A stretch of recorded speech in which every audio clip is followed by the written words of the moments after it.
Hello everyone. ఈరోజైతే నేను మీ ముందుకి ఒక లంచ్ బాక్స్ రెసిపీ అయితే తీసుకొచ్చాను. అదే టమాటా ఇగురు కర్రీ.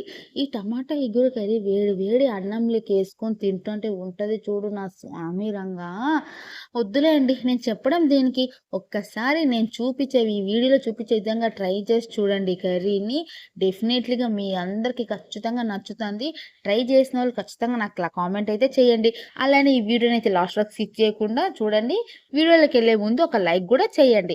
ఫస్ట్ మనం స్టవ్ మీద కడాయి పెట్టుకొని లైట్‌గా తగినంత ఆయిలు, పసుపు, ఉప్పు, కారం వేసుకొని ముందుగానే బాయిల్ చేసి పెట్టిన ఎగ్స్‌ని కూడా వేసుకొని ఒక 4-5 మినిట్స్ అయితే దీన్ని మొత్తం రోస్ట్ అయితే చేసుకుందాం ఎగ్‌ని. ఎగురుకి ఎగ్ బాగా రోస్ట్ చేసుకుంటూనే బాగుంటుంది. అలానే ఎగ్ రోస్ట్ అయిపోయిన తర్వాత అదే కడాయిలోకి కొంచెం ఆయిల్ ఏసుకొని ఆవాలు, జీలకర్ర, తగినన్ని ఆనియన్స్ అయితే తీసుకోండి.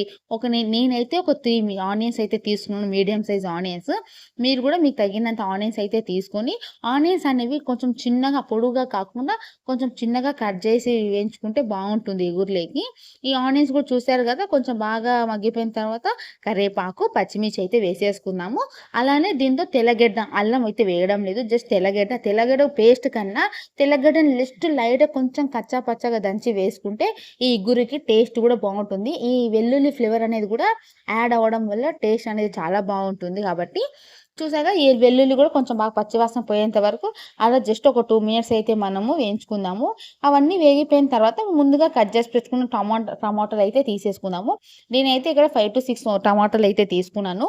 కొంచెం ఎక్కువ కర్రీ తినాలా అనుకునే వాళ్ళైతే కొంచెం ఎక్కువ టమాటాలు గాని, ఆనియన్స్ గాని వేసి చేసుకుంటే చాలా బాగుంటుంది. టమాటాలు కూడా చూసారు గదా! కొంచెం బాగా మగ్గనివ్వాలండి. ఆ టమాటా పచ్చివాసన పోయేంత వరకు టమాటాను మగ్గనిస్తేనే టేస్ట్ బావుంటుంది. లేకపోతే టేస్ట్ బాగోదు. టమాటా గూడా బాగా మగ్గిపోయిన తర్వాత ఒక 50-60% మగ్గిన తర్వాత దాంతో కొంచెం పసుపు, ఉప్పు, కారం పొడి, ధనియాల పొడి వేసుకొని బాగా కలిపేసుకుందాం. దీంతో మనం అసలు వాటర్ అనేది ఏది యాడ్ చేయడం లేదు.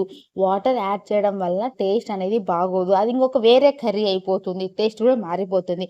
ఈ ఇగురుకి ఎలాంటి వాటర్ లేకుండా చేసుకుంటేనే ఆ టేస్ట్ కూడా మనకు టమాటా, ఆనియన్స్ ఇవన్నీ ఉడికి దీని టేస్ట్ అనేది మనకి తెలుస్తుంది. నేచురల్ టేస్ట్ అనేది మనకు తెలుస్తుంది. ఇది చూసారా ఇవన్నీ మగ్గిపోయినాక లాస్ట్‌లో కొంచెం గరం మసాలా అయితే వేసేసుకున్నాను. ఆ గరం మసాలా గూడా మొత్తం వేసుకున్నాక బాగా కలిపేసుకున్నాము. ఇప్పుడు ముందుగా మనం రోస్ట్ చేసి పెట్టుకున్న ఎగ్స్ అన్నిటిని వేసుకొని లైట్‌గా పైన కొంచెం కొత్తిమీరతో కొంచెం గార్నిష్ చేసుకొని ప్లేట్ అయితే క్లోజ్ చేసేద్దాం. ఈ ఎగ్స్ అనేది వేసిన తర్వాత ఎట్లా పడితే అలా కలిపేస్తే ఎగ్స్ అనేది మొత్తము బ్రేక్ అయిపోతాయండి. అలా కాకుండా కొంచెం స్మూత్‌గా ఒక్కొక్క ఎగ్‌ని తిప్పుతా ఈ ఎగ్ అనేది బ్రేక్ అవ్వకుండా ఒక్కొక్క ఎగ్‌ని తిప్పుకుంటా చేసుకుంటే సూపర్ ఉంటుంది టేస్ట్. ఒక్కసారి నేను ఈ వీడియో చూపించే రకంగా మీరు ట్రై చేసి చూడండి.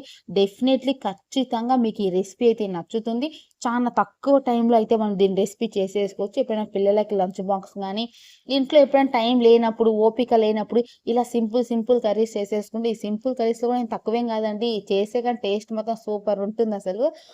చేసుకొని వేడి వేడి అన్నం పెట్టుకొని తింటాంటే ఉంటది చూడండసలు. చాలా అంటే చాలా బావుంటుంది. ఎగ్స్ అనేది ఇలా రోస్ట్ చేసి దీంతో వేయడం వల్ల ఆ ఎగ్ గూడా మనకు టేస్ట్ అనేది చాలా బావుంటుంది. చూసారు కదా! ఇక్కడ నేను ఎంత తిక్కుగా కర్రీనైతే కలుపుతున్నానో. కర్రీస్ ఎప్పుడు అన్నంలోకి తక్కువ కాదు. 30% రైస్ తీసుకుంటే 70% మనం కర్రీ తినాలి. అప్పుడే మనకి ప్రోటీన్స్ అనేవైతే వస్తుంది. చూసారు కదా! మా హస్బెండ్ గూడా తిన్నారు. తనకైతే అసలు పిచ్చగా ఇష్టమండి కర్రీ. ఎప్పుడు చేసినా సరే